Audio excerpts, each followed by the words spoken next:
बिस्मिल्लाहिर्रहमानिर्रहीम। अस्सलाम वालेकुम नाज़रीन कराम, मैं हूं मखदूम शहाबुद्दीन और आप देख रहे हैं मेरा फेसबुक और YouTube channel.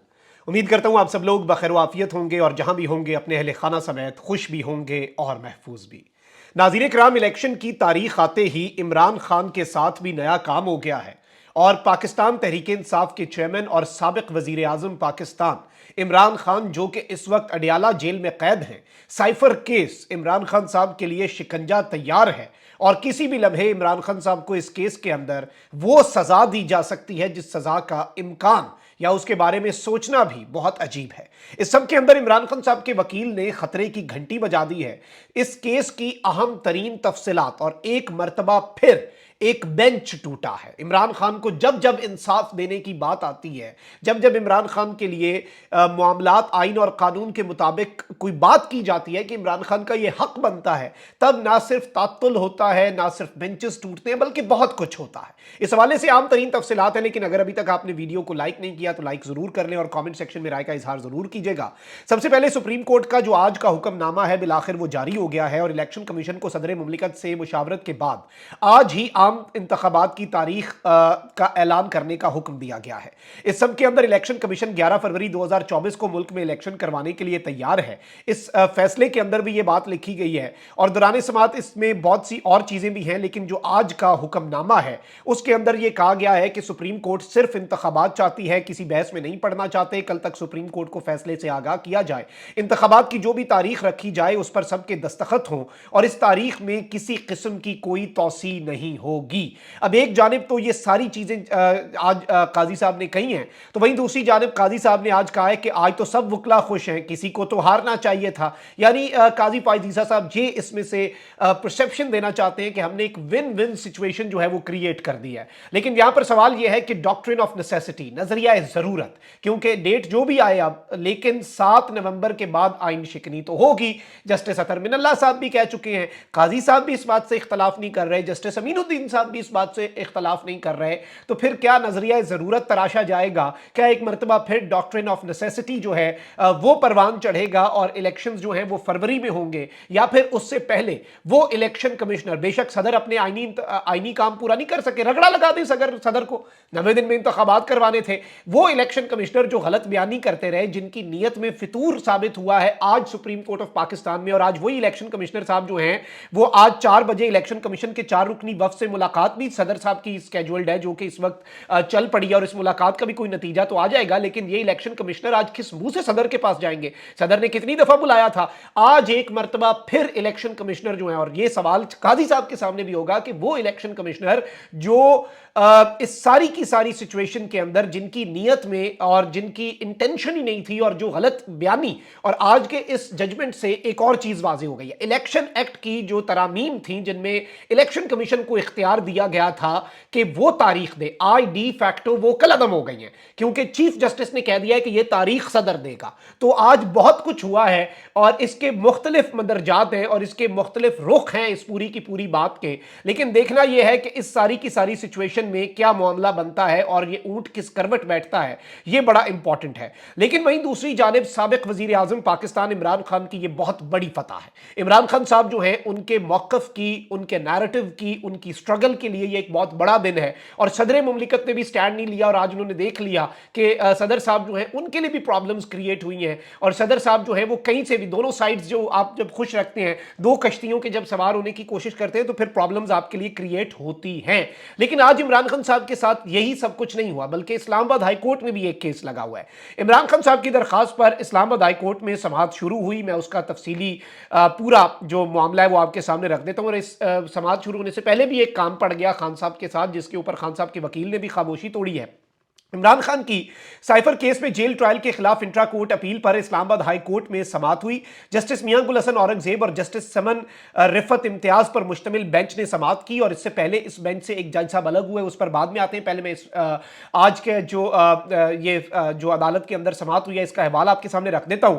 Official secret act के खुसूसी अदालत के जज की तैनाती दुरुस्त करार देने के सिंगल बेंच के फैसले को चैलेंज किया गया है। चीफ जस्टिस आमिर फारूक ने साइफर केस में जज की तैनाती और जेल ट्रायल को दुरुस्त करार दिया था और आमिर फारूक साहब ने कहा था कि जज की तैनाती भी ठीक और जेल ट्रायल भी ठीक है।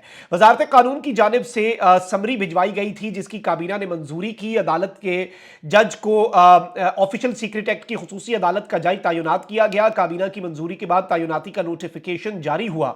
एडिशनल अटॉर्नी जनरल ने जज की तैनाती के लिए चीफ जस्टिस से मुशावरत होनी चाहिए और एडिशनल अटॉर्नी जनरल किसी भी जज की तैनाती से पहले चीफ जस्टिस से मुशावरत करता है, ये कहना था वकील जो है सलमान अकरम राजा साहब का, लेकिन ऐसा नहीं हुआ और आज उन्होंने इस बात को हाईलाइट किया। विफाकी हुकूमत ने अपनी मर्जी से एक जज को ऑफिशियल सीक्रेट एक्ट की अदालत का जज तैनात कर दिया। जज की तैनाती के लिए मुतलका चीफ जस्टिस से मुशावरत नहीं की गई, ऑल्दो वो चीफ जस्टिस आप खुद कह रहे हैं कि ठीक हुई है। हम रजिस्ट्रार ऑफिस से पूछ लेते हैं कि क्या चीफ जस्टिस से मुशावरत का प्रोसेस हुआ है या नहीं, ये कहना था जस्टिस मियां गुल हसन औरंगजेब साहब का। इसके ऊपर एडिशनल अटॉर्नी जनरल ने कहा कि समरी में लिखा है कि चीफ जस्टिस के मुशावरत से तैनाती हुई और सलमान अकरम राजा साहब ने कहा कि यह फेडरल मामला है तो मुशावरत चीफ जस्टिस पाकिस्तान से होनी चाहिए थी। यह एक बड़ा बारीक नुक्ता है कि इस्लामाबाद हाई कोर्ट के चीफ जस्टिस से नहीं, यह ऑफिशियल सीक्रेट एक्ट एक फेडरल मामला है, इसके अंदर तो फिर यह नहीं कर सकते चीफ जस्टिस पाकिस्तान से मुशावरत हुई या नहीं और टेक्निकल बुनियादों पर जज अबुल असनाद जुल्करनैन साहब की तैनाती को कलअदम करार दिया जाए। इस सब के अंदर एडिशनल अटॉर्नी जनरल ने कहा कि इन्होंने 2 नोटिफिकेशंस चैलेंज किए हैं, अदालत को देखना होगा कि यह कहीं अपनी इस्तदा से बाहर तो नहीं जा रहा है। इस सब के अंदर सलमान अकरम राजा साहब ने दलाइल दी। उन्होंने कहा कि जेल ट्रायल के दौरान जनरल पब्लिक, मुल्जिमान के अहले खाना और मीडिया को केस सुनने के लिए रसाई नहीं, जेल के एक छोटे से कमरे में जेल ट्रायल किया जा रहा है। मुल्जिमान के हुकूक को भी देखना है क्योंकि ये मुजरिम नहीं है, ये मुल्जिमान है। इस सब के अंदर बहुत सी और चीजें भी हुई और इसमें मैं आपको ये बता दूं कि साइफर केस में इमरान खान के वकील Salman Akram Raja, additional attorney general Munawwar Iqbal, deputy attorney general Arshad Kiyani, deputy attorney general Azmat Bashir Tarar, joint secretary कानून इंसाफ इरफान अहमद, ज्वाइंट सेक्रेटरी काबीना division Munir Sadiq Islamabad high court में मौजूद थे और बहुत बड़ी अहम तरीन आज बातें हुई हैं। जस्टिस मियां गुल हसन औरंगजेब साहब के कुछ रिमार्क्स भी हैं कि हम विफाकी काबीना के फैसले को देखना चाहते हैं, हम देखना चाहते हैं कि कहां ऑफिशियल सीक्रेट एक्ट खुसूसी अदालत का जज तैनात हुआ।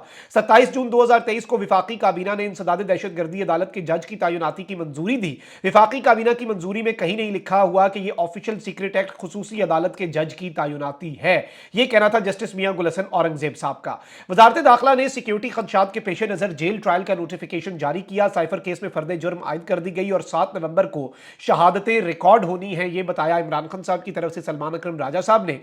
जस्टिस मियां गुल हसन औरंगजेब साहब ने कहा कि हम इस केस में पीर के लिए नोटिस जारी कर रहे हैं। इस्लामाबाद हाई कोर्ट ने इस सब के ऊपर जो जेल ट्रायल के खिलाफ इंट्रा कोर्ट अपील है उस पर विफाक, वजारत कानून और FIA समेत तमाम फरीकैन को नोटिस जारी कर दिए। ट्रायल कोर्ट में 7 नवंबर की तारीख है, इसलिए इसकी डेट से पहले रख रहे हैं। आप याद रखें कि हम ओपन पॉलिसी के दौर में हैं, इंसाफ होता हुआ नजर आना चाहिए, यह कहना था जस्टिस मियां गुल हसन औरंगजेब साहब का।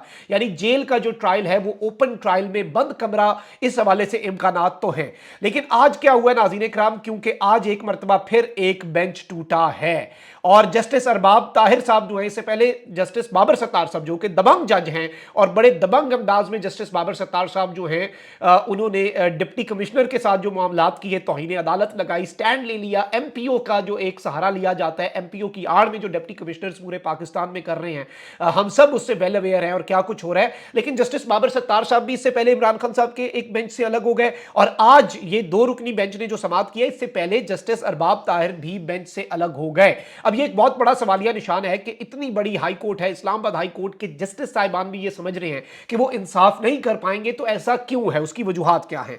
इस सब के अंदर पहले जस्टिस बाबर सत्तार साहब इमरान खान साहब के बेंच से अलग हुए, अब जस्टिस अरबाब ताहिर बेंच से अलग हो गए और इस सब के अंदर यह कहा जा रहा है कि निजाम अदल के ऊपर भी बहुत से सवालात और अफसोस है कि जज साहिबान बजाय इंसाफ देने के इमरान खान साहब के केसेस या बेंच से अलग हो जाते हैं या केस इल्तवा का शिकार हो जाता है या फिर दरखास्त जो है इमरान खान साहब की मुस्तरद कर दी जाती है और यही एक अनफॉर्चुनेट रियलिटी जो है वो इस वक्त बन चुकी है। सलमान अकरम राजा साहब जो है उन्होंने इस अमर को अफसोसनाक करार दिया है और उन्होंने मीडिया से गुफ्तगू भी की और इमरान खान साहब के साथ ये फैसला आते ही ये जो काम पड़ा है आज दूसरी जानिब इस्लामाबाद हाई कोर्ट में, ये बड़ा इंपॉर्टेंट है। आप जरा ये सुने। सर कैसे हैं? ठीक है सर। ये आज जज साहब बेंच से लादा हो गए हैं, क्या कहेंगे? देखिए ये एक अजीब बात है और ये मेरी नज़र में अफसोस की बात भी है कि क्यों एक जज हाई कोर्ट का ये समझे कि वो एक मुकदमे में इंसाफ नहीं कर सकता। रिक्यूज़ करने का ये मतलब होता है कि जज साहब ये समझ रहे हैं कि उनके लिए मुकदमे में कानून के मुताबिक, इंसाफ के मुताबिक फैसला करना मुमकिन नहीं होता। क्यों ऐसी सूरत पैदा हुई? ये पूरे निज़ाम के लिए एक सवालिया निशान है और एक अलमिया है।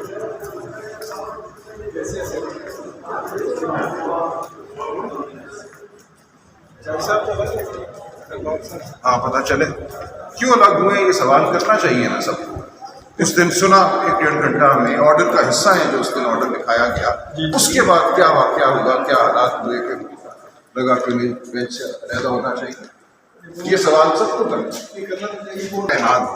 इसके अलावा तो नहीं होता।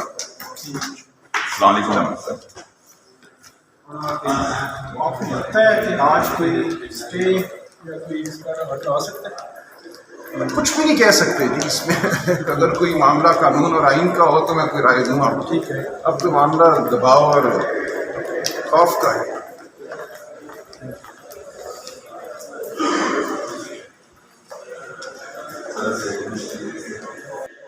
जी नाज़रीन इकराम, आपने ये गुफ्तगू सुनी सलमान अकरम राजा साहब की, और सारी बात है कि सलमान अकरम राजा साहब ने इसे अफसोसनाक करार दिया और कहा कि इस पर सवाल उठना चाहिए। खान साहब के साथ ये हो क्या रहा है?